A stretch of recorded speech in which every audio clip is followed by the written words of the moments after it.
बाळा, थोडा वेळ थांबशील? माझ्याकडे तुझ्यासाठी एक महत्त्वाचा संदेश आहे. आपण अनेकदा म्हणतो मन नशीब साथ देत नाही, वेळ खराब आहे. पण कधी शांतपणे बसून विचार केलाय का?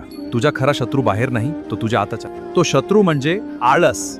आळस हा असा शत्रू आहे जो गोड बोलून तुमचं भविष्य चोरतो. उद्या करू, नंतर बघू, आज खूप थकलोय, या वाक्यामागे तुमचे मोठे पराभव दडलेले असतात. आळस म्हणजे फक्त काम न करणे नाही, तर मिळालेल्या संधीचे अपमान करणे आहे. भिवू नकोस, मी तुझ्या पाठीशी आहे. पण हे कोणासाठी? जो कष्ट करतो, जो प्रयत्न करतो त्याच्यासाठी. बसून राहणाऱ्याला देवही मदत करू शकत नाही. तुझे हात, पाय आणि बुद्धी ही देवाने दिलेली सर्वात मोठी साधन आहे. आळस करून तू त्या ईश्वरी शक्तीचा अवमान करतोस. आजच ठरव, तो उद्या कधीच येणार नाही. जे आहे ते फक्त आज आणि आत्ता. झोपून पाहिलेली स्वप्नच राहतात. त्यांना पूर्ण करायला रक्ताचं पाणी करावं लागतं. आळसाला सोड आणि कर्माला धर. लक्षात ठेव, वेळेची किंमत ज्याला कळाली त्याला यशाची गुरुकिल्ली मिळाली. उठा, जागे व्हा आणि तुमच्या ध्येयाकडे झेप घ्या. स्वामींचे आशीर्वाद नेहमी कष्टाळू हातासोबत असतात. भिवू नकोस, मी तुझ्या पाठीशी आहे.